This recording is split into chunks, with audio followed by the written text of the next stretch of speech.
ಮೊನ್ನೆ ತಾನೇ ವಿಜಯದಶಮಿಯನ್ನು ಆಚರಿಸಿದೆವು. 1925ನೇ ಇಸವಿಯಲ್ಲಿ ಕೆಲವು ಹುಡುಗರ ಜೊತೆಗೆ ಸ್ವಾತಂತ್ರ್ಯದ ನಂತರ ಈ ಭಾರತ ಯಾವ ದಿಕ್ಕಿನಲ್ಲಿ ಸಾಗಬೇಕು ಅಂತ ಹೇಳುವ ವಿಚಾರದ ಜೊತೆಗೆ, ಕಲ್ಪನೆಯ ಜೊತೆಗೆ, ಕನಸಿನ ಜೊತೆಗೆ ಎಲ್ಲೋ ಒಂದು ಕಡೆ ಈ ದೇಶದ ಬಗ್ಗೆ, ಈ ದೇಶದ ಜನರಿಗೆ ಅವರ ನಿಜವಾದ ವಿರಾಟ ಸ್ವರೂಪದ, ಅವರ ವಿಶಾಲ ಪರಂಪರೆಯ, ಅವರ ಸನಾತನ ಸಂಸ್ಕೃತಿಯ ಹಿರಿಮೆ ಗರಿಮೆಗಳ ಎಲ್ಲೋ ವಿಸ್ಮೃತಿಯಾಗಿದೆ. ಈ ದೇಶ ಜಗತ್ತಿಗೆ ಹೇಗೆ ಬದುಕಬೇಕು ಅಂತೇಳಿ ಹೇಳಿಕೊಡಬಲ್ಲಂತಹ ಗುರುವಿನ ಶಕ್ತಿ ಇದೆ. ಆ ಗುರುವಿನ ಶಕ್ತಿ ಇದ್ದರೆ ಅದು ಭಾರತದಲ್ಲಿ ಮಾತ್ರ ಅಂತ ಹೇಳುವಂತಹ ನಂಬಿಕೆಯ ಜೊತೆಗೆ 1925ನೇ ಇಸವಿಯಲ್ಲಿ ವಿಜಯದಶಮಿಯ ದಿನ ಪ್ರಾರಂಭಗೊಂಡಂತಹ ರಾಷ್ಟ್ರೀಯ ಸ್ವಯಂ ಸೇವಕ ಸಂಘವನ್ನು ನಾವು ಈ ಸಭೆಯಲ್ಲಿ ಗೌರವಪೂರ್ಣವಾಗಿ ಸ್ಮರಿಸಿಕೊಳ್ಳಲೇಬೇಕು. ಅಲ್ಲಿಂದ ಪ್ರಾರಂಭವಾದಂತಹ ಪಯಣ. ಈ ದೇಶಕ್ಕೆ ಸ್ವಾತಂತ್ರ್ಯ ಬರ್ತದೆ, ಹೌದು. ಆದರೆ ಸ್ವತಂತ್ರ ಭಾರತ ಯಾವ ದಿಕ್ಕಿನಲ್ಲಿ ಹೋಗಬೇಕು ಅಂತ ಹೇಳುವಂತಹ ವಿಚಾರವನ್ನು ಮನಸ್ಸಿನಲ್ಲಿಟ್ಟುಕೊಂಡು, ಬಹುಶಃ ಜನಸಂಘದ ಕಾಲದಲ್ಲಿ ಕೆಲಸ ಮಾಡಿದವರಿಗೆ ನೆನಪಿಸುವುದಕ್ಕೆ ಇಷ್ಟಪಡ್ತೇನೆ. ಜನಸಂಘದ ಜೊತೆಗೆ ಕೆಲಸ ಮಾಡುತ್ತಿದ್ದವರನ್ನ ಅಪಹಾಸ್ಯ ಮಾಡ್ತಿದ್ರು, ಹೀಗಳಿತಿದ್ರು, ಹಾಸ್ಯ ಮಾಡ್ತಿದ್ರು, ನಗ್ತಿದ್ರು. ನೀವು ಯಾವಾಗಪ್ಪ ಬರಲಿಕ್ಕೆ? ನಿಮ್ಮ ವಿಚಾರ ಯಾವಾಗ ಈ ದೇಶವನ್ನ ಕಟ್ಟುವಂತಹ, ವಿಶ್ವಗುರುವನ್ನ ಮಾಡುವಂತಹ ವಿಚಾರ ಯಾವಾಗ ಅಸ್ತಿತ್ವಕ್ಕೆ ಬರ್ತದೆ? ಒಂದು ಮೈಲುಗಲ್ಲನ್ನ ಆವಾಗ ಹೇಳುತ್ತಿದ್ದಂತಹ ಮಾತು, ಒಂದು ವಿದ್ಯುತ್ ಕಂಬವನ್ನು ನಿಲ್ಲಿಸಿದ್ರು ಕಾಂಗ್ರೆಸ್ ಗೆಲ್ತದೆ ಅಂತ ಹೇಳುವ ಕಾಲಘಟ್ಟದಲ್ಲಿಯೂ ತಾನು ನಂಬಿದಂತಹ ವಿಚಾರಕ್ಕೋಸ್ಕರ ತನ್ನ ಸರ್ವಸ್ವವನ್ನ ಪಣವಾಗಿಟ್ಟುಕೊಂಡು ಕಟ್ಟಿದರ ಪರಿಣಾಮವಾಗಿ ಇವತ್ತು ಆ ಹಿರಿಯರ ಇಲ್ಲಿ ಕೂತ ಹಿರಿಯರ ಎಲ್ಲರ ಪರಿಶ್ರಮದ ಫಲವಾಗಿ ಇವತ್ತು ಇಷ್ಟು ದೊಡ್ಡ ಪ್ರಮಾಣದಲ್ಲಿ ನಮ್ಮ ವಿಚಾರವನ್ನು ಒಪ್ಪುವಂತಹ ರೀತಿಯಲ್ಲಿ ಎಲ್ಲರೂ ಹೌದು ಹೌದು, ನಮ್ಮ ದೇಶದ, ನಮ್ಮ ಸಂಸ್ಕೃತಿ, ನಮ್ಮ ಅಸ್ಮಿತೆ, ನಮ್ಮ ಸಂಸ್ಕೃತಿ ಬಹಳ ದೊಡ್ಡದು, ಅದು ಉಳಿಬೇಕು, ಬೆಳಿಬೇಕು ಅಂತ ಹೇಳುವಂತಹ ಹಿನ್ನೆಲೆಯಲ್ಲಿ ಪ್ರತಿಯೊಂದು ಪರಿಶ್ರಮದ ತೊಟ್ಟವರ ಪರಿಣಾಮ ಇವತ್ತು ಬೆಳೆದಿದೆ. ಅದು ಗೋವಾ ವಿಮೋಚನೆಯಿಂದ ಪ್ರಾರಂಭಗೊಂಡು ಬಾಂಗ್ಲಾ ವಿಮೋಚನೆಯ ಸಂದರ್ಭ, ತುರ್ತು ಪರಿಸ್ಥಿತಿ, ಒಬ್ಬೊಬ್ಬರ ಜೀವನವನ್ನು ಒಮ್ಮೆ ಹಿಂತಿರುಗಿ ನೋಡಿದರೆ ನಾವು ಪಟ್ಟಂತಹ ಪರಿಶ್ರಮದ ಒಂದು ಆ ಹರಿದು ಬಂದ ನದಿ ಎಷ್ಟು ದೊಡ್ಡದು, ಎಷ್ಟು ವಿಶಾಲವಾದದ್ದು ಅಂತ ಹೇಳುವಂಥದ್ದು ನಮ್ಮ ಅನುಭವಕ್ಕೆ ಬರ್ತದೆ. ನಾನು ಸಹ ಯುವಾವಸ್ಥೆಯಲ್ಲಿ ನನ್ನನ್ನು ಹಿರಿಯ ನಾಗರಿಕರ ಪ್ರಕೋಷ್ಠದ ರಾಜ್ಯ ಸಂಚಾಲಕ ಮಾಡಿದ್ದಾರೆ. ಆದರೆ ಇಲ್ಲಿ ಕೂತಂತಹ ತುಂಬ ಹಿರಿಯರಿಗೆ ನಾನು ಅತ್ಯಂತ ಕಿರಿಯ. ಬಹುಶಃ ಹಿರಿಯರಲ್ಲಿ ಕಿರಿಯ ಅಂತ ಹೇಳುವ ಕಾರಣಕ್ಕೆ, ಸ್ವಲ್ಪ ಓಡಾಡಬಹುದು ಅಂತ ಹೇಳುವ ಕಾರಣಕ್ಕೆ ನನ್ನನ್ನು ರಾಜ್ಯ ಸಂಚಾಲಕರು ಮಾಡಿದ್ದಾರೆ ಅಂತ ಹೇಳಿ ತಿಳ್ಕೊಳ್ತೇನೆ. ನಾನು ಆಗ ಹೇಳಿದೆ ಒಂದು ಘಟನೆಯನ್ನು ನನ್ನ ಜೀವನದ ಮೇಲೆ. ನನಗೆ ಯಾವಾಗಾದರೂ ಮನಸ್ಸಿಗೆ ಎಲ್ಲಿಯಾದರೂ ಸಣ್ಣ ರೀತಿಯ ಗೊಂದಲಗಳು ಉಂಟಾದರೆ ನಾನು ಅಂತಹ ಹಿರಿಯರನ್ನು ಸ್ಮರಿಸಿಕೊಳ್ತೇನೆ. ಆವಾಗ ಅಯೋಧ್ಯೆಯ ಬಹಳ ದೊಡ್ಡ ವೇಗ ತೆಗೆದುಕೊಂಡಂತಹ ಸಂದರ್ಭ. ಆದ ನಂತರ ನಾನು ಇಲ್ಲಿಗೆ ಬಂದಾಗ ಬೆಳ್ತಂಗಡಿಯಲ್ಲಿ ನನ್ನನ್ನು ವಿಧಾನಸಭಾ ಕ್ಷೇತ್ರದ ಅಧ್ಯಕ್ಷರನ್ನಾಗಿ ಮಾಡಿದರು. ವಿಧಾನಸಭಾ ಕ್ಷೇತ್ರದ ಅಧ್ಯಕ್ಷ ಆದಾಗ ಸಹಜವಾಗಿ ಒಂದು ಹಠ ಇರ್ತದೆ. ಏನಾದರೂ ಮಾಡಿ ಒಂದು ಬೈಕಿನಲ್ಲಿ ಇಡೀ 81 ಗ್ರಾಮಗಳನ್ನು ಓಡಾಡ್ತಿದ್ದೆವು. 6 ಜಿಲ್ಲಾ ಪಂಚಾಯತ್ ಕ್ಷೇತ್ರವನ್ನು ಬೆಳಗ್ಗೆಯಿಂದ ಸಾಯಂಕಾಲ ಆಗೋದರ ಒಳಗೆ ಒಂದು ಸುತ್ತಿ ಓಡಾಡಿ ಬರ್ತಿದ್ದೆವು. ಆವಾಗ ಮಾರ್ಗಗಳು ಸರಿಯಾಗಿರಲಿಲ್ಲ. ಆದರೆ ಆಗಿನ ಪರಿಸ್ಥಿತಿ ಹೇಗಿತ್ತು ಅಂತೇಳಿ ಕೇಳಿದರೆ, ಹಿರಿಯರು ನಿಮ್ಮ ಹಿಂದಿನ ದಿನಗಳನ್ನು ನೆನಪಿಸಿಕೊಳ್ಳಿ, ಎಂತಹ ಕಷ್ಟದ ದಿನಗಳಲ್ಲಿ ನಾವು ಪಾರ್ಟಿಯನ್ನು ಕಟ್ಟಿದ್ದೇವೆ ಅಂತ ಹೇಳುವಂಥದ್ದು ಸ್ಮರಿಸಿಕೊಳ್ಳುವುದರ ಜೊತೆಗೆ ಈಗಿನ ಹೊಸ ಪೀಳಿಗೆಗೆ ನಮ್ಮ ಹಿರಿಯರು ಯಾವ ರೀತಿಯಲ್ಲಿ ಪಾರ್ಟಿ ಕಟ್ಟಿದ್ದಾರೆ ಅಂತ ಹೇಳುವಂಥದ್ದು ಗೊತ್ತಾಗಲಿ ಅಂತ ಹೇಳುವ ಕಾರಣಕ್ಕೋಸ್ಕರ ಮಾತ್ರ ನನಗೆ ಸ್ಫೂರ್ತಿ ಕೊಟ್ಟಂತಹ ಈ ಘಟನೆಯನ್ನು ಹೇಳಿ ನಿಮ್ಮ ಜೊತೆ ನನ್ನ ಭಾವನೆಯನ್ನು ಹಂಚಿಕೊಳ್ತೇನೆ. ಆವಾಗ ನಿಮಗೆ ಗೊತ್ತಿದೆ, ಈಗಲೂ ಇದ್ದಾರೆ ಅವರು, ವೇಣೂರು ಗ್ರಾಮ ಪಂಚಾಯತ್. BJP ತನ್ನ ಇತಿಹಾಸದಲ್ಲಿ ಇಷ್ಟರವರೆಗೆ ನಾನು ಅಧ್ಯಕ್ಷ ಆಗುವವರೆಗೆ ಗ್ರಾಮ ಪಂಚಾಯತಿನಲ್ಲಿ ಒಂದೇ ಒಂದು ಸ್ಥಾನ ಗೆಲ್ಲುವುದು ಬಿಡಿ, ಚುನಾವಣೆಗೆ ನಿಲ್ಲುವುದಕ್ಕೆ ಜನ ಸಿಗ್ತಾ ಇರಲಿಲ್ಲ.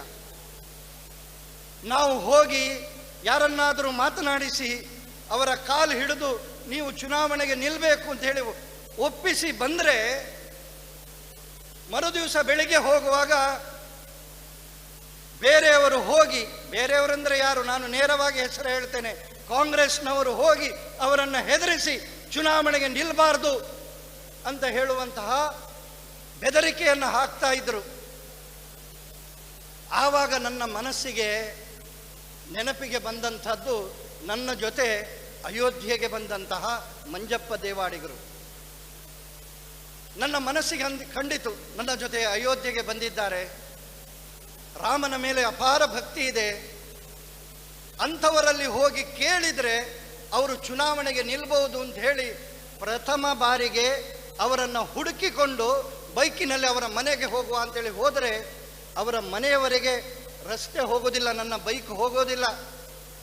ಬೈಕನ್ನು ದೂರದಲ್ಲಿ ನಿಲ್ಲಿಸಿ ನಡ್ಕೊಂಡು ಮಂಜಪ್ಪ ದೇವಾಡಿಗರ ಮನೆಗೆ ಪ್ರಥಮ ಬಾರಿ ಹೋಗುವಾಗ ಮನೆ ನೋಡ್ತೇನೆ, ಮಣ್ಣಿನ ಗೋಡೆ, ಮುಳಿಯ ಮಾಡು, ಅವರಿಗೆ ಮನೆ ಅಡಿ ಸ್ಥಳ ಬಿಟ್ಟರೆ ಬೇರೆ ಏನೂ ಇಲ್ಲ. ರಾಮನಲ್ಲಿಗೆ ಅವರು ಬಂದದ್ದು ಯಾಕೆ ಅಂತ ಹೇಳಿ ಕೇಳಿದರೆ, ಅವರು ಭಜನೆ ಹೇಳುವಂಥವರು. ಆ ಭಜನೆಯ ಭಕ್ತಿಯಿಂದಾಗಿ ಪ್ರತಿ ಮನೆಗೆ ಹೋಗಿ ಭಜನೆ ಮಾಡುವಂತಹ ಮಂಜಪ್ಪಣ್ಣ ಅವರನ್ನು ಭಜನೆಯ ಮಂಜಪ್ಪಣ್ಣ ಅಂತ ಹೇಳಿಯೇ ಕರಿತಿದ್ದದ್ದು. ಅವರ ಮನೆಯನ್ನು ನೋಡಿದ ತಕ್ಷಣ ನನಗೆ ಖಂಡಿತು ಇವರನ್ನು ನಾನು ಓಟಿಗೆ ನಿಲ್ಲಿದ್ದೇಳಿ ಹೇಳುವುದಾ. ಆದರೆ ಅವರಿಗೆ ಬಂದಂತಹ ಒಂದು ಖುಷಿ ಏನು ಅಂತೇಳಿ ಕೇಳಿದರೆ, ನಮ್ಮನ್ನು ಒಳಗೆ ಕರೆದ್ರು, ಮನೆ ಒಳಗೆ ಹೋದರೆ ಕೂತ್ಕೊಳ್ಳಿ ಅಂತೇಳಿ ಹೇಳೋದಕ್ಕೆ ಕುರ್ಚಿ ಇಲ್ಲದ ಮನೆ, ಒಂದು ಚಾಪೆಯನ್ನು ಹಾಕಿ ಕೂತ್ಕೊಳ್ಳಿ ಅಂತೇಳಿ ಹೇಳಿದರು. ಮನೆಗೆ ಅತಿಥಿ ಬಂದಾಗ ಅವರನ್ನು ಸತ್ಕರಿಸಬೇಕಲ್ಲ, ಅವರ ಅಯೋಧ್ಯೆಯ ಮೇಟ್ ನಾನು. ಹಾಗಾಗಿ ಮನೆಗೆ ಬಂದಿದ್ದಾರೆ ಅಂತ ಹೇಳುವ ಸಂಭ್ರಮದಲ್ಲಿ ಮನೆ ಎದುರಿದ್ದದ್ದು ಒಂದೇ ತೆಂಗಿನ ಮರ. ಆ ತೆಂಗಿನ ಮರ ಹತ್ತಿ ನನ್ನ ಜೊತೆ ಈಗ ಸಂಘಟನಾ ಪ್ರಧಾನ ಕಾರ್ಯದರ್ಶಿಗಳಾಗಿರುವ ಪ್ರಸಾದರು ಇದ್ದರು. 2 ಸಿಯಾಳವನ್ನು ತಂದರು. ಬೇಡ ಬೇಡ ಹೇಳಿದ್ರು ಆ ಸಿಯಾಳವನ್ನು ಕೆತ್ತಿ, ನಮ್ಮ ಸಂಸ್ಕೃತಿ ಅದು, ನಾವಿಲ್ಲಿ ಇವತ್ತು ನಮಸ್ಕಾರ ಮಾಡಿದ್ದೇವೆ ಅಂತ ಹೇಳಿ, ಆದರೆ ಆ ನಮಸ್ಕಾರದ ಹಿಂದೆ ಇರುವ ಭಾವವೇ ಅದು, ನಮ್ಮ ಸಂಸ್ಕೃತಿಯ ಭಾಗ ಅದು. ಆ 2 ಸಿಯಾಳವನ್ನು ಕೆತ್ತಿ ಕೊಟ್ಟರು. ಆಮೇಲೆ ನನ್ನ ಹತ್ರ ಕೇಳಿದರು, ಏನು ಬಂದ್ರಿ ಅಂತ. ಮಂಜಪ್ಪಣ್ಣನ ಆ ಪರಿಸ್ಥಿತಿ ನೋಡಿದ ಮೇಲೆ ಅವರನ್ನು ಚುನಾವಣೆಗೆ ನಿಲ್ಲಿ ಅಂತೇಳಿ ಹೇಗೆ ಹೇಳೋದು? ಏನೂ ಇಲ್ಲ, ಹೀಗೆ ಬಂದದ್ದು ಹೇಳಿದೆವು. ಅವರಿಗೆ ಗೊತ್ತುಂಟು, ಅವರು ಹಿರಿಯರಲ್ಲ, ಅವರು ಅನುಭವಸ್ಥರು. ಅವರು ಹೇಳಿದರು, ನೀವು ಹೀಗೆ ಎಲ್ಲ ನಮ್ಮ ಮನೆ ಬಾಗಿಲಿಗೆ ಬರುವವರು ಅಲ್ಲ, ಯಾಕೆ ಬಂದ್ರಿ, ಏನು ಸಂಕೋಚ ಇಲ್ಲದೆ ಹೇಳಿದರು. ಅವರಿಗೆ ಬಂದಂತಹ ಒಂದು ಖುಷಿ ಏನು ಅಂತೇಳಿ ಕೇಳಿದರೆ, ನಮ್ಮನ್ನು ಒಳಗೆ ಕರೆದ್ರು, ಮನೆ ಒಳಗೆ ಹೋದರೆ ಕೂತ್ಕೊಳ್ಳಿ ಅಂತೇಳಿ ಹೇಳೋದಕ್ಕೆ ಕುರ್ಚಿ ಇಲ್ಲದ ಮನೆ, ಒಂದು ಚಾಪೆಯನ್ನು ಹಾಕಿ ಕೂತ್ಕೊಳ್ಳಿ ಅಂತೇಳಿ ಹೇಳಿದರು. ಮನೆಗೆ ಅತಿಥಿ ಬಂದಾಗ ಅವರನ್ನು ಸತ್ಕರಿಸಬೇಕಲ್ಲ, ಅವರ ಅಯೋಧ್ಯೆಯ ಮೇಟ್ ನಾನು. ಹಾಗಾಗಿ ಮನೆಗೆ ಬಂದಿದ್ದಾರೆ ಅಂತ ಹೇಳುವ ಸಂಭ್ರಮದಲ್ಲಿ ಮನೆ ಎದುರಿದ್ದದ್ದು ಒಂದೇ ತೆಂಗಿನ ಮರ. ಆ ತೆಂಗಿನ ಮರ ಹತ್ತಿ ನನ್ನ ಜೊತೆ ಈಗ ಸಂಘಟನಾ ಪ್ರಧಾನ ಕಾರ್ಯದರ್ಶಿಗಳಾಗಿರುವ ಪ್ರಸಾದರು ಇದ್ದರು. 2 ಸಿಯಾಳವನ್ನು ತಂದರು. ಬೇಡ ಬೇಡ ಹೇಳಿದ್ರು ಆ ಸಿಯಾಳವನ್ನು ಕೆತ್ತಿ, ನಮ್ಮ ಸಂಸ್ಕೃತಿ ಅದು, ನಾವಿಲ್ಲಿ ಇವತ್ತು ನಮಸ್ಕಾರ ಮಾಡಿದ್ದೇವೆ ಅಂತ ಹೇಳಿ, ಆದರೆ ಆ ನಮಸ್ಕಾರದ ಹಿಂದೆ ಇರುವ ಭಾವವೇ ಅದು, ನಮ್ಮ ಸಂಸ್ಕೃತಿಯ ಭಾಗ ಅದು. ಆ 2 ಸಿಯಾಳವನ್ನು ಕೆತ್ತಿ ಕೊಟ್ಟರು. ಆಮೇಲೆ ನನ್ನ ಹತ್ರ ಕೇಳಿದರು, ಏನು ಬಂದ್ರಿ ಅಂತ. ಮಂಜಪ್ಪಣ್ಣನ ಆ ಪರಿಸ್ಥಿತಿ ನೋಡಿದ ಮೇಲೆ ಅವರನ್ನು ಚುನಾವಣೆಗೆ ನಿಲ್ಲಿ ಅಂತೇಳಿ ಹೇಗೆ ಹೇಳೋದು? ಏನೂ ಇಲ್ಲ, ಹೀಗೆ ಬಂದದ್ದು ಹೇಳಿದೆವು. ಅವರಿಗೆ ಗೊತ್ತುಂಟು, ಅವರು ಹಿರಿಯರಲ್ಲ, ಅವರು ಅನುಭವಸ್ಥರು. ಅವರು ಹೇಳಿದರು, ನೀವು ಹೀಗೆ ಎಲ್ಲ ನಮ್ಮ ಮನೆ ಬಾಗಿಲಿಗೆ ಬರುವವರು ಅಲ್ಲ, ಯಾಕೆ ಬಂದ್ರಿ, ಏನು ಸಂಕೋಚ ಇಲ್ಲದೆ ಹೇಳಿದರು. ನನಗೂ ವಯಸ್ಸು ಸಣ್ಣದು, ಹಾಗಾಗಿ ಮನಸ್ಸಿನಲ್ಲಿ ಯಾರನ್ನಾದರೂ ಚುನಾವಣೆಗೆ ನಿಲ್ಲಿಸಲೇಬೇಕು ಅಂತ ಹೇಳುವ ಹಠ. ಹಾಗಾಗಿ ಮಂಜಪ್ಪಣ್ಣನಲ್ಲಿ ನಾನು ಹೇಳಿದೆ, ಹೀಗೆ ಪಂಚಾಯತ್ ಚುನಾವಣೆಗೆ ಯಾರನ್ನು ಕೇಳಿದ್ರು ಯಾರು ಓಟಿಗೆ ನಿಲ್ಲುವುದಿಲ್ಲ ಮಂಜಪ್ಪಣ್ಣ, ನೀವು ನಿಲ್ತೀರಿ ಅಂತ ಹೇಳುವ ಭಾವನೆ ಅಂತ ಹೇಳಿ. ತಕ್ಷಣ ಅವರ ಪ್ರತಿಕ್ರಿಯೆ, ಜೈ ಶ್ರೀರಾಮ್, ಇದು ನನ್ನ ಭಾಗ್ಯ ಅಂತೇಳಿ ತಿಳ್ಕೊಳ್ತೇನೆ, ಇದು ರಾಮನ ಪಾರ್ಟಿ, ಈ ರಾಮನ ಪಾರ್ಟಿಗೋಸ್ಕರ ನಾನು ಓಟಿಗೆ ನಿಲ್ತೇನೆ ಅಂತೇಳಿ ಮಂಜಪ್ಪರು ತಕ್ಷಣ ಹೇಳಿದರು. ನನಗೆ ಮತ್ತೆ ಕಂಡಿತು, ದಿನಕೂಲಿಗೆ ಹೋಗುವಂಥ ಮಂಜಪ್ಪಣ್ಣ ಹೇಗೆ ಚುನಾವಣೆಯನ್ನು ಎದುರಿಸ್ಯಾರು. ಆವಾಗ 100 ರೂಪಾಯಿ ಕಟ್ಟಬೇಕು, 100 ರೂಪಾಯಿ ಕಟ್ಟಬೇಕು ಚುನಾವಣೆಗೆ ನಿಲ್ಲಬೇಕು ಅಂತ ಹೇಳಿದ್ರೆ ಡೆಪಾಸಿಟ್. ನಾನು ದಾಕ್ಷಿಣ್ಯದಲ್ಲಿ ಮಂಜಪ್ಪಣ್ಣನಿಗೆ ಕಷ್ಟ ಆಗಬಾರದು ಅಂತ ಹೇಳಿ ಕಿಸೆಯಿಂದ 100 ರೂಪಾಯಿಯ ನೋಟು ತೆಗೆದು ಆ ಮಂಜಪ್ಪಣ್ಣನಿಗೆ ಕೊಡಲಿಕ್ಕೆ ಹೋದೆ. ಅವರು ಹೇಳಿದ ಮಾತು ಇವತ್ತಿಗೂ ನನಗೆ ನಮ್ಮ ವಿಚಾರದ ಬಗ್ಗೆ ಅಥವಾ ನಮ್ಮ ನಂಬಿಕೆಗಳ ಬಗ್ಗೆ, ನಮ್ಮ ಹಿರಿಯರ ಬಗ್ಗೆ ಒಂದು ವಿಶ್ವಾಸ ಯಾಕೆ ಅಂತೇಳಿ ಕೇಳಿದರೆ, ಅವರು ಹೇಳಿದರು, ಇದು ರಾಮನ ಪಾರ್ಟಿ, ಇದನ್ನು, ಈ ಡೆಪಾಸಿಟನ್ನು ನಾನು ದುಡಿದ ದುಡ್ಡಿನಲ್ಲಿಯೇ ಕಟ್ತೇನೆ, ನೀವು ನನಗೆ 100 ರೂಪಾಯಿ ಕೊಟ್ಟರೆ ನನಗೆ ಅವಮಾನ ಮಾಡಿದ ರೀತಿಯಲ್ಲಿ ಅಂಥೇಳಿ ಹೇಳಿದರು. ಇವತ್ತಿನ ಕಾಲದಲ್ಲಿ ಜಾತಿ, ಹಣ ಇದೆಲ್ಲದರ ಮಧ್ಯೆ ಅಂತಹ ಕಾಂಗ್ರೆಸ್ಸಿನ ಪ್ರಭಾವ ಇರುವಂತಹ ಸಂದರ್ಭದಲ್ಲಿಯೂ ಆ ಮಂಜಪ್ಪಣ್ಣ ದೇವಾಡಿಗ ಜಾತಿಗೆ ಸೇರಿದವರು. ಅವರ ಬೂತಿನಲ್ಲಿ ನೋಡಿದರೆ ಸರಿ 5 ಮನೆಗಳು ದೇವಾಡಿಗರದು ಇಲ್ಲ, ಕೂಲಿ ಕೆಲಸಕ್ಕೆ ಹೋಗುವ ಮಂಜಪ್ಪಣ್ಣ ಇವರು ಓಟಿಗೆ ನಿಂತರು. ವೇಣೂರು ಪಂಚಾಯತಿನ ಇತಿಹಾಸದಲ್ಲಿ ಪ್ರಥಮ ಬಾರಿಗೆ ಬಿಜೆಪಿಯಿಂದ ಒಬ್ಬರು ಪಂಚಾಯತಿಗೆ ಸ್ಪರ್ಧೆ ಮಾಡಿದರು. ಅಂತಹ ಮಂಜಪ್ಪಣ್ಣ ಪ್ರತಿ ಮನೆಗೆ ಹೋದಾಗ, ಯಾಕೆಂದರೆ ಜನರ ಸಂಪರ್ಕ ಅವರ ಹತ್ರ ಇತ್ತು, ಜನರ ಕಷ್ಟ ಸುಖಗಳಿಗೆ ಅವರಿಗೆ ಸರಿಯಾಗಿ ಕಿವಿ ಕೇಳದೆ ಇದ್ದರೂ ಕೂಡ ಭಜನೆ ಮಾಡಿಕೊಂಡು ಪ್ರತಿ ಮನೆಗೆ ಹೋಗ್ತಾ ಇದ್ರು. ದೈವಭಕ್ತ ಮಂಜಪ್ಪಣ್ಣ ಒಳ್ಳೆಯವರು, ನಮ್ಮ ಎಲ್ಲ ಕಷ್ಟಕ್ಕೆ ಸಿಗ್ತಾರೆ ಅಂತ ಹೇಳುವ ಕಾರಣಕ್ಕೆ ಪ್ರತಿಯೊಬ್ಬರು ಒಂದೊಂದು ಓಟು ಕೊಟ್ಟರು. ಅದರ ಕಾರಣ ಪ್ರಪ್ರಥಮ ಬಾರಿಗೆ ವೇಣೂರಿನಲ್ಲಿ ಮಂಜಪ್ಪಣ್ಣ ಬಿಜೆಪಿಯ ವಿಜಯ ಪತಾಕೆಯನ್ನ ಹಾರಿಸಿದ್ರು. ಮುಂದಿನ ಚುನಾವಣೆಗಾಗುವಾಗ 4 ಜನರನ್ನು ಅವರು ತಯಾರು ಮಾಡಿದ್ರು. 4 ಜನ ಚುನಾವಣೆಗೆ ನಿಂತರು. ಮೊನ್ನೆ ನಡೆದಂತಹ ಗ್ರಾಮ ಪಂಚಾಯತ್ ಚುನಾವಣೆಯಲ್ಲಿ ವೇಣೂರಿನಲ್ಲಿ 24 ಸ್ಥಾನಕ್ಕೆ 24 ಬಿಜೆಪಿ ಗೆದ್ದಿದೆ. ಎಂತಹ ಪಯಣ ಇದು ಬಿಜೆಪಿದ್ದು. ಇದರ ಹಿಂದೆ ನಮ್ಮ ಮಧ್ಯೆ ನಾವೆಲ್ಲರೂ ಖಂಡಿತವಾಗಿ ನನಗೆ ಗೊತ್ತಿದೆ, ನಾವೆಲ್ಲ ಮಂಜಪ್ಪಣ್ಣನವರೇ. ನಾವು ಆ ದಿವಸ ಪರಿಶ್ರಮ ಪಟ್ಟದರ ಪರಿಣಾಮವಾಗಿ ಇವತ್ತು ಪಕ್ಷ ಈ ರೀತಿಯಲ್ಲಿ ಬೆಳೆದಿದೆ. ನನ್ನ ಮಾತನ್ನು ನಿಲ್ಲಿಸುವುದರ ಮೊದಲು ಯಾರನ್ನೋ ಒಬ್ಬರನ್ನ ಅನಿವಾರ್ಯ, ಒಟ್ಟು ವ್ಯವಸ್ಥೆಯಲ್ಲಿ ಯಾರಾದರೂ ಒಬ್ಬರು ಶಾಸಕರು ಆಗಲೇಬೇಕು, ಯಾರೋ ಒಬ್ಬರು ಲೋಕಸಭಾ ಸದಸ್ಯರಾಗಬೇಕು, ಯಾಕೆ ಯಾರೋ ಒಬ್ಬರು ಪ್ರಧಾನಿಯೂ ಆಗಬೇಕು. ಆದರೆ ಇಷ್ಟಕ್ಕಾಗಿ ಮಾತ್ರ ನಮ್ಮ ಹೋರಾಟ ಅಲ್ಲ. ಮೊನ್ನೆ ನರೇಂದ್ರ ಮೋದಿಜಿಯವರು ಉತ್ತರಾಖಂಡದಲ್ಲಿ ಕೇದಾರ ಬದರಿಗೆ ಹೋದಾಗ ಹೇಳಿದಂತಹ ಮಾತನ್ನು ನಮ್ಮ ಸ್ಮರಣೆಗೆ ತರಿಸಿ ನನ್ನ ಮಾತನ್ನು ನಿಲ್ಲಿಸ್ತೇನೆ. ಒಮ್ಮೆ ಯೋಚನೆ ಮಾಡಿ.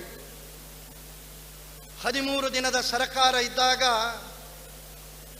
ಯಾಕಪ್ಪ ಸಂಖ್ಯೆ ಇಲ್ಲದೆ ಸರಕಾರ ಮಾಡಿದಿರಿ ಅಂತೇಳಿ ನಾವೇ ಮಾತಾಡಿಕೊಂಡಿದ್ದೇವೆ. 13 ತಿಂಗಳ ಸರಕಾರ ಬಂದಾಗ ವಾಜಪೇಯಿ ಅವರು 1 ವೋಟಿಗೆ ಏಕ್ ವೋಟ್, ಆದರೆ ಅವರು ಕಾಂಪ್ರಮೈಸ್ ಮಾಡಿಕೊಳ್ಳಿಲ್ಲ. 1 ವೋಟ್ ಅಂತೇಳಿ ಆದರೂ ಕೂಡ ಅಧಿಕಾರವನ್ನು ಬಿಟ್ಟು ಯಾವ ರೀತಿಯಲ್ಲಿ ವಿಚಾರದ ಜೊತೆಗೆ ನಾವು ಇರ್ತೇವೆ ಅಂತ ಹೇಳುವಂಥದ್ದನ್ನು ತೋರಿಸಿದೆವು.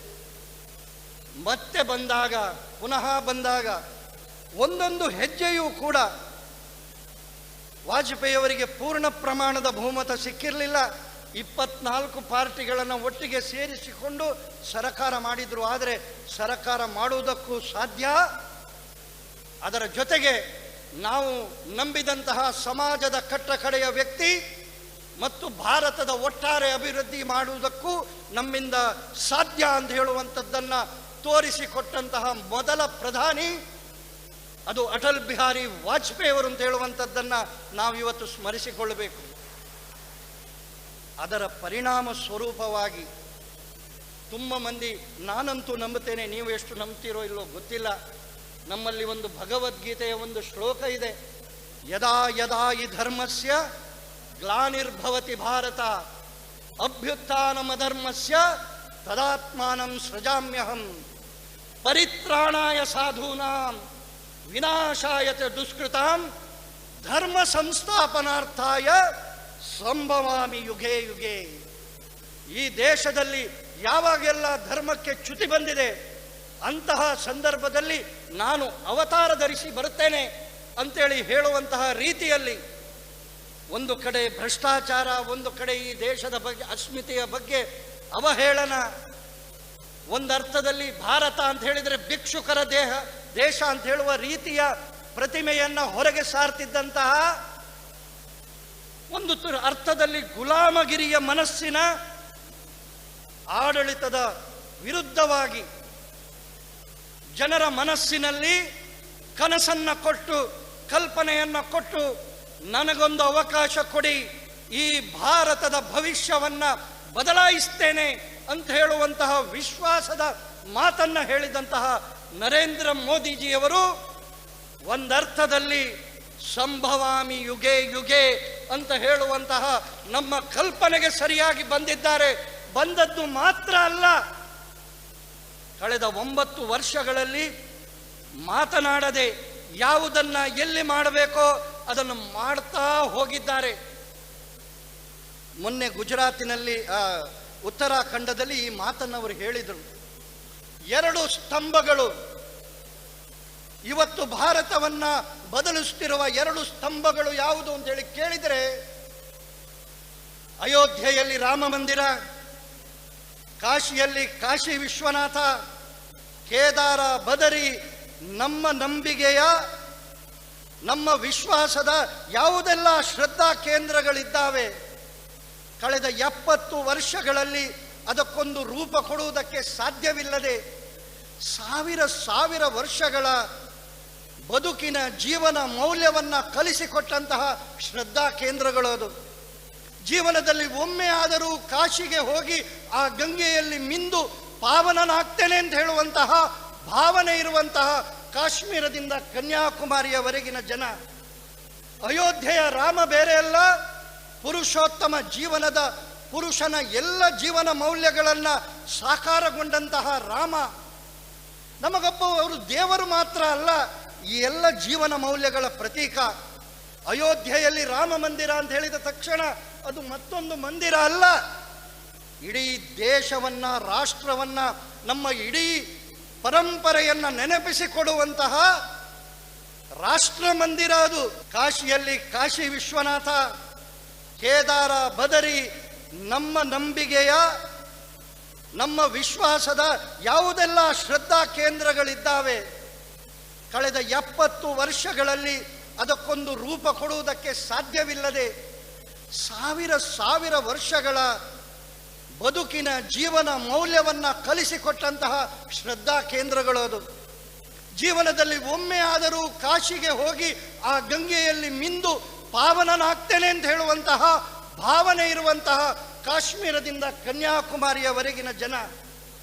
ಅಯೋಧ್ಯೆಯ ರಾಮ ಬೇರೆ ಅಲ್ಲ, ಪುರುಷೋತ್ತಮ ಜೀವನದ ಪುರುಷನ ಎಲ್ಲ ಜೀವನ ಮೌಲ್ಯಗಳನ್ನು ಸಾಕಾರಗೊಂಡಂತಹ ರಾಮ ನಮಗೊಬ್ಬ ಅವರು ದೇವರು ಮಾತ್ರ ಅಲ್ಲ, ಈ ಎಲ್ಲ ಜೀವನ ಮೌಲ್ಯಗಳ ಪ್ರತೀಕ. ಅಯೋಧ್ಯೆಯಲ್ಲಿ ರಾಮ ಮಂದಿರ ಅಂತ ಹೇಳಿದ ತಕ್ಷಣ ಅದು ಮತ್ತೊಂದು ಮಂದಿರ ಅಲ್ಲ, ಇಡೀ ದೇಶವನ್ನ, ರಾಷ್ಟ್ರವನ್ನ, ನಮ್ಮ ಇಡೀ ಪರಂಪರೆಯನ್ನು ನೆನಪಿಸಿಕೊಡುವಂತಹ ರಾಷ್ಟ್ರ ಮಂದಿರ ಅದು.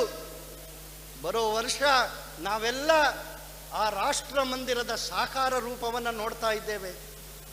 ಕಾಶ್ಮೀರದಲ್ಲಿ ತಾಯಿಯ ಮೊಲೆ ಹಾಲನ್ನು ಕುಡಿದವರು ಬಂದು ಇಲ್ಲಿ ರಾಷ್ಟ್ರಧ್ವಜ ಹಾರಿಸಿ ಅಂತೇಳಿ ಸವಾಲಿಟ್ಟಂತಹ ಭಯೋತ್ಪಾದಕರಿಗೆ ಇವತ್ತು ಕಾಶ್ಮೀರ ಸರಸ್ವತಿಯ ಜನ್ಮಸ್ಥಾನ, ಕಾಶ್ಮೀರ ಪುರವಾಸಿನಿ. ಮೊನ್ನೆ ನವರಾತ್ರಿಯ ಸಂದರ್ಭದಲ್ಲಿ ತುಂಬ ಬಾರಿ ಹೇಳಿದೆವು, ಅಂತಹ ಕಾಶ್ಮೀರದಲ್ಲಿ ಮತ್ತೆ ಪುನಃ ಇದು ಈ ದೇಶದ ಅಖಂಡತೆಯ ಒಂದು ಭಾಗ ಅಂತ ಹೇಳುವಂಥದ್ದನ್ನು ಸ್ಮರಿಸಿಕೊಳ್ಳುತ್ತಾ 370ನೇ ವಿಧಿಯನ್ನು ರದ್ದುಪಡಿಸಿ ಈ ದೇಶದ ಜೊತೆಗೆ ಒಮ್ಮೆ ಕಲ್ಪನೆ ಮಾಡಿಕೊಳ್ಳಿ, ಒಂದು ರಾಷ್ಟ್ರಧ್ವಜ ಹಾರಿಸುವುದಕ್ಕೆ ಸವಾಲನ್ನು ಕೊಡ್ತಿದ್ದಂತಹ ಕಾಶ್ಮೀರದಲ್ಲಿ ಪ್ರತಿ ಮನೆಯಲ್ಲಿಯೂ ಆಗಸ್ಟ್ 15ರಂದು ರಾಷ್ಟ್ರಧ್ವಜವನ್ನು ಹಾರಿಸಿದ್ದೇವೆ ಅಂತೇಳಿ. ಆದರೆ ಆ ಕಾಶ್ಮೀರಕ್ಕೋಸ್ಕರ ತಮ್ಮ ಜೀವವನ್ನೇ ಬಲಿದಾನ ಕೊಟ್ಟಂತಹ ಸೈನಿಕರ ಮನಸ್ಸಿನಲ್ಲಿ ಯಾವ ರೀತಿಯ ಭಾವನೆ ಬಂದಿರಲಿಕ್ಕಿಲ್ಲ. ಬಹುಶಃ ದೇಶದ ಅಖಂಡತೆ, ಏಕತೆಯ ಜೊತೆಗೆ ಈ ದೇಶದ ವೈಭವಪೂರ್ಣ ಸಾಂಸ್ಕೃತಿಕ ಪರಂಪರೆಯನ್ನು ಉಳಿಸುವ ದೃಷ್ಟಿಯಲ್ಲಿ ಕಳೆದ 70 ವರ್ಷಗಳಲ್ಲಿ ಗುಲಾಮಿತನದಲ್ಲಿದ್ದಂತಹ ಮಾನಸಿಕತೆಯಿಂದ ಹೊರಗೆ ತಂದು ನಾನು ಭಾರತೀಯ ಅಂತೇಳಿ ಹೇಳುವಂತಹ ಮಟ್ಟಿಗೆ ಈಗಂತೂ ಕೆಲವರು ಕಾಂಗ್ರೆಸ್ನವರು ಹೇಳಲಿಕ್ಕೆ ಶುರು ಮಾಡಿದ್ದಾರೆ, ನಾವು ಕಾಂಗ್ರೆಸ್ ಇರಬಹುದು, ನಾವು ಸಹ ಹಿಂದೂಗಳು. ಇಲ್ಲಿಯವರೆಗೆ ನಿಮಗೆ ಅದು ಯಾಕೆ ಮರೆತು ಹೋಗಿತ್ತು? ಯಾಕೆ ಕಾಣಲಿಲ್ಲ ನಿಮಗೆ? ತುಷ್ಟೀಕರಣದ ಕಾರಣಕ್ಕೋಸ್ಕರ ಎಂತೆಂತಹ ಪಾಪಗಳನ್ನು ಮಾಡಿದ್ದೀರಿ, ತಾಯಂದಿರಿಗೆ ಎಷ್ಟು ಅನ್ಯಾಯವನ್ನು ಮಾಡಿದ್ದೀರಿ, ರೈತರಿಗೆ ಎಷ್ಟು ದ್ರೋಹವನ್ನು ಮಾಡಿದ್ದೀರಿ, ಈ ದೇಶವನ್ನು ಪ್ರೀತಿಸುವಂತಹ ಭಾರತೀಯನಿಗೆ ಎಷ್ಟೊಂದು ನೋವನ್ನು ತಂದಿಟ್ಟಿದ್ದೀರಿ. ಈಗ ನೀವು ಓಡಾಡ್ತೀರಿ. ಈಗ ಮೊದಲೆಲ್ಲ ಆದರೆ ಚುನಾವಣೆ ಬಂತು ಅಂತ ಹೇಳಿ ಆದರೆ ದೇವಸ್ಥಾನಕ್ಕೆ ಹೋಗುವಂತಹ ಕಾಂಗ್ರೆಸ್ಸಿನ ನಾಯಕರುಗಳು ಹೆಚ್ಚು ಕಡಿಮೆ ಇರಲೇ ಇಲ್ಲ ಅಂತೇಳಿ ಹೇಳ್ಬೋದು. ಈಗ ಎಲ್ಲರೂ ದೇವಸ್ಥಾನಕ್ಕೆ ಹೋಗ್ಲಿಕ್ಕೆ ಪ್ರಾರಂಭ ಮಾಡಿದ್ದಾರೆ. ನಾನು ಹಿಂದೂ ಅಂತೇಳಿ ಹೇಳೋದಕ್ಕೆ ಪ್ರಾರಂಭ ಮಾಡಿದ್ದಾರೆ. ಅದನ್ನು ಪ್ರಾರಂಭ ಮಾಡುವುದಕ್ಕೆ ಸಾಧ್ಯ ಆಗಿದ್ದರೆ ಈ ದೇಶದ ಜನ ತಮ್ಮ ಏನು ಪರಂಪರೆ ಇದೆ ಅದನ್ನು ನೆನಪಿಸಿಕೊಂಡು, ಇವತ್ತು ಒಂದು ಕಾಲ ಇತ್ತು ಅಲ್ಪಸಂಖ್ಯಾತರ ಓಟು ಸಿಕ್ಕಿದ್ರೆ ಮಾತ್ರ ನಾವು ಚುನಾವಣೆಯಲ್ಲಿ ಗೆಲ್ತೇವೆ. ಯಾಕೆಂತ ಹೇಳಿದರೆ ಈ ದೇಶದ ಸನಾತನ ಸಮಾಜ ಯಾವುದಿದೆ ಅದು ಒಡೆದು ಹೋಗಿದೆ, ಅವರು ಒಟ್ಟಾಗುವುದಕ್ಕೆ ಸಾಧ್ಯವೇ ಇಲ್ಲ ಅಂತ ಹೇಳುವ ಸ್ಥಿತಿಯಿಂದ ಇವತ್ತು ಅವರು ಹಿಂದೂ ಅಂತ ಹೇಳುವ ಶಬ್ದವನ್ನು ಉಪಯೋಗ ಮಾಡ್ತಾ ಇದ್ದಾರೆ ಅಂತೇಳಿ. ಆದರೆ ಈ ದೇಶ ಜಾಗೃತ ಆಗಿದೆ, ಒಂದಾಗಿ ಒಂದೇ ಸ್ವರದಲ್ಲಿ ಮಾತನಾಡ್ತಾ ಇದೆ. ಅದಕ್ಕೋಸ್ಕರ ಮೋದಿಯವರು ಹೇಳಿರುವಂತಹದ್ದು, ಅದು ಉಜ್ಜಯಿನಿ ಇರಬಹುದು, ಯಾವುದೇ ಕ್ಷೇತ್ರ ಇರಬಹುದು, ಮತ್ತೆ ಪುನಃ ಭಾರತ ಪುನರ್ವೈಭವದ ಕಡೆಗೆ ಸಾಗ್ತಾ ಇದೆ. ಇನ್ನೊಂದು ಸ್ತಂಭ ಯಾವುದು ಅಂತೇಳಿ ಕೇಳಿದರೆ ನಾವು ಬೇರೆ ಏನನ್ನೂ ಮಾತಾಡುವುದಿಲ್ಲ, ಅಭಿವೃದ್ಧಿಯೊಂದೇ ನಮ್ಮ ಮಂತ್ರ. ಹಳ್ಳಿಯ ಪ್ರತಿಯೊಂದು ಮನೆಗೂ ಒಂದಲ್ಲ ಒಂದು ರೀತಿಯ ಯೋಜನೆಗಳನ್ನು ತಲುಪಿಸಿ ಪ್ರತಿಯೊಬ್ಬರನ್ನ ಬ್ಯಾಂಕಿನ ಜೊತೆಗೆ ಸೇರಿಸಿ ಇಡೀ ಏಕ್ ಭಾರತ್ ಶ್ರೇಷ್ಠ ಭಾರತ್ ಅಂತ ಹೇಳುವ ಕಲ್ಪನೆಯಲ್ಲಿ ಸಬ್ಕಾ ವಿಕಾಸ್, ಸಬ್ಕಾ ಸಾಥ್, ಸಬ್ಕಾ ವಿಕಾಸ್, ಸಬ್ಕಾ ವಿಶ್ವಾಸ್, ಪ್ರತಿಯೊಂದರಲ್ಲಿಯೂ ಎಲ್ಲರನ್ನ ಒಟ್ಟಿಗೆ ಕರ್ಕೊಂಡು ಹೋಗುವಂತಹ ದಿಕ್ಕಿನಲ್ಲಿ ನಾವು ಸಾಗ್ತಾ ಇದ್ದೇವೆ. ಈ ದೃಷ್ಟಿಯಲ್ಲಿ ಇವತ್ತಿನ ಈ ಕಾರ್ಯಕ್ರಮ ನಮ್ಮ ಈ ಯಶೋಗಾಥೆಯನ್ನು ನೆನಪಿಸಿಕೊಂಡು ನಮ್ಮೆಲ್ಲ ಹಿರಿಯರಿಗೆ ಗೌರವವನ್ನು ಸಲ್ಲಿಸ್ತಾ, ಈಗಿನ ಪೀಳಿಗೆಗೂ ಇಷ್ಟು ಕಷ್ಟದಲ್ಲಿ ಬೆಳೆಸಿದಂತಹ ಹಿರಿಯರು ಇವರನ್ನು ಗೌರವಿಸಿ ಸ್ಮರಿಸಿ ಅಂತ ಹೇಳುವಂತಹ ಮಾತಿನ ಜೊತೆಗೆ ಕಾಲ ಯಾರನ್ನೂ ಕಾಯುವುದಿಲ್ಲ. ನಮಗೆಲ್ಲ ಗೊತ್ತಿದೆ, ಸಮಯ ಹೋಗ್ತಾ ಇರ್ತದೆ. ಆ ಸಮಯದ ಪ್ರವಾಹದಲ್ಲಿ ಬದಲಾವಣೆ ಆಗ್ತಾ ಇರ್ತದೆ. ಒಂದು ವೇಳೆ ನಮ್ಮ ಪರಿಶ್ರಮದ ಫಲವಾಗಿ ಇವತ್ತು ಒಬ್ಬ ಯಾರೋ ಯುವಕ ಇವತ್ತು ಆ ಸ್ಥಾನದಲ್ಲಿ ಬಂದು ಕೂತಿದ್ದಾನೆ ಅಂತ ಹೇಳಿ ಆದರೆ ಅವನನ್ನು ಮುನ್ನಡೆಸುವ ಜವಾಬ್ದಾರಿಯೂ ಕೂಡ ನಮ್ಮದೇ ಹಿರಿಯರದು. ಅವ ತಪ್ಪಾಗಿದೆ, ನನ್ನ ಮಾತನ್ನು ಕೇಳ್ತಾನೆ, ಕೇಳುವುದಿಲ್ಲ, ಇದನ್ನು ನಾನು ಗಮನಕ್ಕೆ ತೆಗೆದುಕೊಳ್ಳಬೇಕಾಗಿಲ್ಲ. ಯಾಕೆಂದರೆ ಈ ಪಾರ್ಟಿಯನ್ನು ಕಟ್ಟಿದವರು ನಾವು, ಇದರ ಪರಿಶ್ರಮ ಏನು ಅಂತ ಹೇಳಿ ನಮ್ಗೆ ಗೊತ್ತಿದೆ. ಹಾಗಾಗಿ ಅವನನ್ನು ಸರಿಯಾಗಿ ತಿದ್ದಿ ತೀಡಿ ಈ ವಿಚಾರವನ್ನು ಮುಂದೆ ಕೊಂಡು ಹೋಗುವ ರೀತಿಯಲ್ಲಿ ಅವನಿಗೆ ಶಕ್ತಿ ತುಂಬಿಸಬೇಕಾದಂಥವರು ಕೂಡ ನಾವೇ ಅಂತ ಹೇಳುವಂಥದ್ದನ್ನು ಹೇಳ್ತಾ, ಕೊನೆಯದಾಗಿ ಮುಂದೆ ಬರುವಂತಹ ದಿನ ಅತ್ಯಂತ ನಿರ್ಣಾಯಕ ದಿನ. ಪ್ರತಿ ಚುನಾವಣೆಯೂ ನಿರ್ಣಾಯಕವೇ. ಆದರೆ ಚುನಾವಣೆ ಒಂದೇ ಅಲ್ಲ, ನಮ್ಮ ವಿಚಾರಕ್ಕೂ ನಿರ್ಣಾಯಕ ದಿನ. ಮುಂದಿನ 2-3 ವರ್ಷಗಳಲ್ಲಿ 2025ಕ್ಕೆ ಆಗುವಾಗ ರಾಷ್ಟ್ರೀಯ ಸ್ವಯಂ ಸೇವಕ ಸಂಘಕ್ಕೆ 100 ವರ್ಷ ಆಗ್ತದೆ. ಈ 100 ವರ್ಷದ ಸಂದರ್ಭದಲ್ಲಿ ಅದರ ಮೊದಲು 2023, 2024 2 ಚುನಾವಣೆಗಳು ಬರ್ತದೆ. ಒಂದು ಕರ್ನಾಟಕದ ವಿಧಾನಸಭೆಗೆ, ಒಂದು ಭಾರತದ ಲೋಕಸಭೆಗೆ. ಇದೆರಡೂ ನಿರ್ಣಾಯಕ ಪಾತ್ರವನ್ನು ವಹಿಸುವಂತಹ ಚುನಾವಣೆಗಳು. ಮತ್ತೆ ಪುನಃ ಹೇಳ್ತೇನೆ, ನರೇಂದ್ರ ಮೋದಿಯವರನ್ನು ನೀವು ಸ್ವಲ್ಪ ನೋಡಿ, ಬೇರೆ ಬೇರೆ ರಾಜ್ಯಗಳಲ್ಲಿರುವ ಪರಿಸ್ಥಿತಿಯನ್ನು ನೋಡಿ. ಮೋದಿಯನ್ನು ಸೋಲಿಸುವುದು ಅಂತ ಹೇಳಿದರೆ ಏನು? ಹಿಂದುತ್ವದ ವಿಚಾರವನ್ನು ಸೋಲಿಸುವ ದಿಕ್ಕಿನಲ್ಲಿ. ನಾವು ಅಧಿಕಾರಕ್ಕೆ ಬಂದರೆ ಗೋಹತ್ಯಾ ನಿಷೇಧದ ಕಾಯ್ದೆಯನ್ನು ವಾಪಸ್ ತಗೊಳ್ತೇವೆ, ಮತಾಂತರದ ಕಾಯ್ದೆಯನ್ನು ವಾಪಸ್ ತಗೊಳ್ತೇವೆ, ಮತ್ತೆ ಬಂದರೆ 370ನೇ ವಿಧಿಯನ್ನು ಮತ್ತೆ ತರ್ತೇವೆ. ಇಷ್ಟನ್ನು ಘಂಟಾಘೋಷವಾಗಿ ಹೇಳುವಂತಹ ಅವರ ಆ ಹುಚ್ಚು ಮಾತುಗಳಿಗೆ ಉತ್ತರ ಕೊಡುವಂತಹ ಚುನಾವಣೆ ಇದು. ನಮ್ಮ ಅಸ್ಮಿತೆ, ನಮ್ಮ ಪರಂಪರೆಯ ದೃಷ್ಟಿಯಲ್ಲಿ ಈ ದೇಶವನ್ನು ಜಗದ್ವಂದ್ಯ ಮಾಡುವ ದಿಕ್ಕಿನಲ್ಲಿ ಶಕ್ತಿ ತುಂಬಿಸುವಂತಹ ಏನೆಲ್ಲ ಮೋದಿ 8-10 ವರ್ಷಗಳಿಂದ ಮಾಡಿದ್ದಾರೆ, ಅದಕ್ಕೆ ಪೂರ್ಣ ಪ್ರಮಾಣದ ಶಕ್ತಿ ಕೊಡುವಂತಹ ಚುನಾವಣೆಗಳಿದು.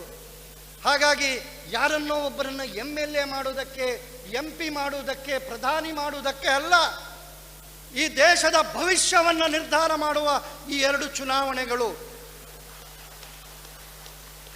ಯಾವುದೇ ರೀತಿಯ ನೋವು, ಯಾವುದೇ ರೀತಿಯ ಗೊಂದಲಗಳಿದ್ದರೂ ಅದನ್ನು ಬದಿಗೊತ್ತಿ ನನ್ನದಾದಂತಹ ರೀತಿಯಲ್ಲಿ ನಾನು ಅಳಿಲ ಸೇವೆಯನ್ನು ಮಾಡ್ತೇನೆ. ಪುತ್ತೂರಿಂದ ಒಬ್ಬರನ್ನು ನಾವು ವಿಧಾನಸಭೆಗೆ ಕಳಿಸ್ತೇವೆ ಅಂತೇಳಿ ಆದರೆ ಕರ್ನಾಟಕವನ್ನು ಒಮ್ಮೆ ನೆನಪಿಸಿಕೊಳ್ಳಿ. ನಮಗೆ ತುಂಬ ಮನಸ್ಸಿನಲ್ಲಿ ಬೇರೆ ಬೇರೆ ರೀತಿಯ ಪ್ರಶ್ನೆಗಳು ಇರಬಹುದು, ಆದರೆ ಪೂರ್ಣ ಪ್ರಮಾಣದಲ್ಲಿ ಕರ್ನಾಟಕದಲ್ಲಿ ಭಾರತೀಯ ಜನತಾ ಪಾರ್ಟಿ ಬಹುಮತದೊಂದಿಗೆ ಅಧಿಕಾರಕ್ಕೆ ಬಂದಿದೆಯಾ? ಏನೇನೋ ಸರ್ಕಸ್ ಮಾಡಿದ್ದೇವೆ, ಆ ಸರ್ಕಸ್ಸಿನ ಬಗ್ಗೆ ನಮಗೆ ಒಪ್ಪಿಗೆ ಇರಲಿಕ್ಕಿಲ್ಲ. ನಮ್ಮ ವಿಚಾರದ ಬಗ್ಗೆ ಎಲ್ಲೋ ಹೊಂದಾಣಿಕೆ ಮಾಡಿಕೊಂಡಿದ್ದೇವೆ ಅಂತ ಹೇಳುವ ಭಾವನೆ ಇರಬಹುದು. ಆದರೆ ಈ ಬಾರಿ ಪೂರ್ಣ ಬಹುಮತದೊಂದಿಗೆ ಬರುವಂತಹ ದಿಕ್ಕಿನಲ್ಲಿ ಈ ರಾಜ್ಯ ಹೋಗ್ತಾ ಇದೆ.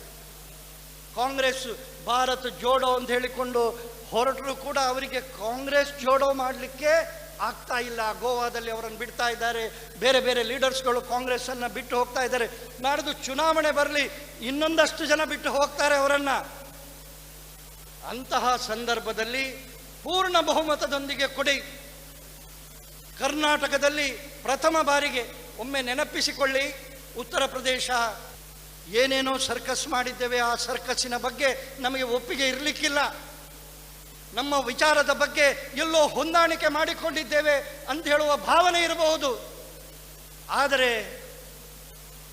ಈ ಬಾರಿ ಪೂರ್ಣ ಬಹುಮತದೊಂದಿಗೆ ಬರುವಂತಹ ದಿಕ್ಕಿನಲ್ಲಿ ಈ ರಾಜ್ಯ ಹೋಗ್ತಾ ಇದೆ.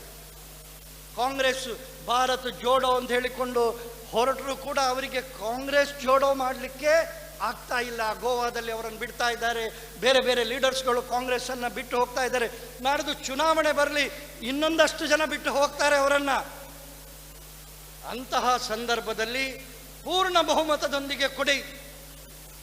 ಕರ್ನಾಟಕದಲ್ಲಿ ಪ್ರಥಮ ಬಾರಿಗೆ, ಒಮ್ಮೆ ನೆನಪಿಸಿಕೊಳ್ಳಿ, ಉತ್ತರ ಪ್ರದೇಶ ಅದರ ಜೊತೆಗೆ ಆದಂತಹ ಗೋವಾ ಅಥವಾ ಅಸ್ಸಾಂ ಬೇರೆ ಬೇರೆ ಚುನಾವಣೆಗಳಲ್ಲಿ ಇದೇ ಮಾತನ್ನು ರಾಜಕೀಯ ಪಂಡಿತರು ಹೇಳಿದರು, ನೀವು ಗೆಲ್ಲಿಕ್ಕುಂಟ, ಈ ಬಾರಿ ಬರುವುದಿಲ್ಲ ಅಂತೇಳಿ. ಆದರೆ ಉತ್ತರ ಪ್ರದೇಶದ ಇತಿಹಾಸದಲ್ಲಿ ಪ್ರಥಮ ಬಾರಿಗೆ ಸತತವಾಗಿ ಎರಡನೇ ಪಾರ್ಟಿ ಯಾವುದಾದರೂ ಸತತವಾಗಿ ಗೆದ್ದಂತಹ ಪಾರ್ಟಿ ಇದ್ದರೆ ಅದು ಯೋಗಿನಾಥರ ನೇತೃತ್ವದ ಭಾರತೀಯ ಜನತಾ ಪಾರ್ಟಿ ಅಂತ ಹೇಳುವಂಥದ್ದನ್ನು ನೆನಪಿಸಿಕೊಳ್ಳಬೇಕು. ಮತ್ತು ಕರ್ನಾಟಕದಲ್ಲಿಯೂ ಅದೇ ಇತಿಹಾಸವನ್ನು ನಾವು ಸೃಷ್ಟಿ ಮಾಡ್ತೇವೆ. ನಾವು ಬೇರೇನು ಮಾಡೋದಕ್ಕಾಗೋದಿಲ್ಲ, ಆದರೆ ನಮ್ಮ ಊರಿನಲ್ಲಿ ನಮ್ಮ ಪಾರ್ಟಿಯನ್ನು ಗೆಲ್ಲಿಸ್ತೇವೆ. BJPಯನ್ನು ಗೆಲ್ಲಿಸುವುದು ಅಂತ ಹೇಳಿದರೆ ಈ ವಿಚಾರಕ್ಕೆ ಒಂದು ಶಕ್ತಿ ಕೊಡುವಂಥದ್ದು. 23ರಲ್ಲಿ ನರೇಂದ್ರ ಮೋದಿಯವರನ್ನು ಗೆಲ್ಲಿಸುವುದು ಅಂತ ಹೇಳಿದರೆ ನಮ್ಮೆಲ್ಲ ಇಷ್ಟು ವರ್ಷದ ಶ್ರಮಕ್ಕೆ ಒಂದು ಮೂರ್ತ ರೂಪವನ್ನು ಕೊಡುವಂಥದ್ದು. ಈ ಹಿನ್ನೆಲೆಯಲ್ಲಿ ಈ ಕಾರ್ಯಕ್ರಮ ನಮಗೆ ಪ್ರೇರಣೆಯಾಗಲಿ. ನಮ್ಮೆಲ್ಲ ಹಿರಿಯರು, ನನಗೆ ಗೊತ್ತಿದೆ, ಮೊದಲನ ಹಾಗೆ ನಮಗೆ ಓಡಾಟ ಮಾಡಲಿಕ್ಕೆ ಆಗುವುದಿಲ್ಲ. ನಮ್ಮ ಸಣ್ಣ ವಯಸ್ಸಿನಲ್ಲಿ ಓಡಾಟ ಮಾಡಿದ ರೀತಿಯಲ್ಲಿ ಪಾರ್ಟಿ ಕಟ್ಟುವುದಕ್ಕಾಗೋದಿಲ್ಲ. ಆದರೆ ನಮ್ಮ ಹುಡುಗರಿಗೆ ವಿಶ್ವಾಸವನ್ನು ತುಂಬಿಸುವ, ಶಕ್ತಿಯನ್ನು ತುಂಬಿಸುವ ಕರ್ತವ್ಯ ನಾವು ಖಂಡಿತವಾಗಿ ಮಾಡಬಹುದು. ಮತ್ತು ಆ ಎಲ್ಲ ಹುಡುಗರಿಗಿಂತ ನೀವಿದ್ದೀರಿ ಅಂತೇಳಿ ಹೇಳ್ತಾ ಇಲ್ಲ, ಈ ಸಭೆಯ ಏನು ಚಂದಕ್ಕೆ ಹೇಳ್ತಾ ಇಲ್ಲ, ನಮ್ಮ ಮಾತಿಗೆ ಇರುವಂತಹ ಗೌರವ. ಯಾಕೆಂದು ಹೇಳಿದರೆ ನಾವು ಆ ರೀತಿಯಲ್ಲಿ ನಮ್ಮ ಜೀವನವನ್ನು ಕಳೆದಿದ್ದೇವೆ. ನಾವು ಹೇಳುವ ಮಾತಿಗೆ ಮತದಾರರು ಕೊಡುವಂತಹ ಮನ್ನಣೆ ಬೇರೆ ಯಾರೂ ಕೊಡುವುದಿಲ್ಲ ಅಂತ ಹೇಳುವಂಥದ್ದನ್ನು ಅರ್ಥ ಮಾಡಿಕೊಂಡು ಈ ಒಂದು ಸಂಕ್ರಮಣ ಕಾಲದಲ್ಲಿ ನಮ್ಮೆಲ್ಲರ ಪರಿಶ್ರಮವನ್ನು ಈ ದೃಷ್ಟಿಯಲ್ಲಿ ಹಾಕೋಣ. ಅದಕ್ಕೆ ಈ ಕಾರ್ಯಕ್ರಮ ಪ್ರೇರಣೆ ನೀಡಲಿ ಅಂತ ಹೇಳ್ತಾ ನನ್ನನ್ನು ಕರೆಸಿ ಸ್ವಲ್ಪ ಭಾವನೆಗಳನ್ನು ತುಂಬಿ ಮಾತಾಡಿದ್ದೇನೆ. ಯಾಕೆಂದೇಳಿದರೆ ಈ ಪಾರ್ಟಿ ಬೆಳೆದು ಬಂದಂತಹ ರೀತಿಯನ್ನು ನೋಡಿದ್ದೇನೆ. ಇಡೀ ಮನೆ ಉರಿದು ಹೋದದ್ದನ್ನು ನೋಡಿದ್ದೇನೆ. ವೈಯಕ್ತಿಕವಾಗಿ ಎಲ್ಲ ರೀತಿಯ ನಷ್ಟಗಳನ್ನು ಕಂಡದ್ದನ್ನು ನೋಡಿದ್ದೇನೆ. ಇದೆಲ್ಲದರ ಪರಿಶ್ರಮಕ್ಕೆ ಒಂದು ಅಂತಿಮ ರೂಪ ಬರುವಾಗ ನಮ್ಮದಾದಂತಹ ಏಕ್ ಧಕ್ಕಾ ಔರ್ ದೋ ಅಂತೇಳಿ ಮಂದಿರದ ದೃಷ್ಟಿಯಲ್ಲಿ ಹೇಗೆ ಹೇಳ್ತಿದ್ದೆವು, ಒಂದು ಕೊನೆಯ ಹೊಡೆತ. ಈ ಹೊಡೆತದಲ್ಲಿ ನಮ್ಮ ಜಿಗಿತ ಅದು ವಿಶ್ವಗುರು ಸ್ಥಾನಕ್ಕೆ ಕೊಂಡು ಹೋಗ್ತದೆ ಅಂತ ಹೇಳುವ ವಿಶ್ವಾಸವನ್ನು ವ್ಯಕ್ತಪಡಿಸ್ತಾ ನನ್ನ ಮಾತನ್ನು ನಿಲ್ಲಿಸ್ತೇನೆ. ಧನ್ಯವಾದ. ಸುದ್ದಿ ಚಾನಲ್, ಕ್ಷಣ ಕ್ಷಣದ ಸುದ್ದಿಗಾಗಿ.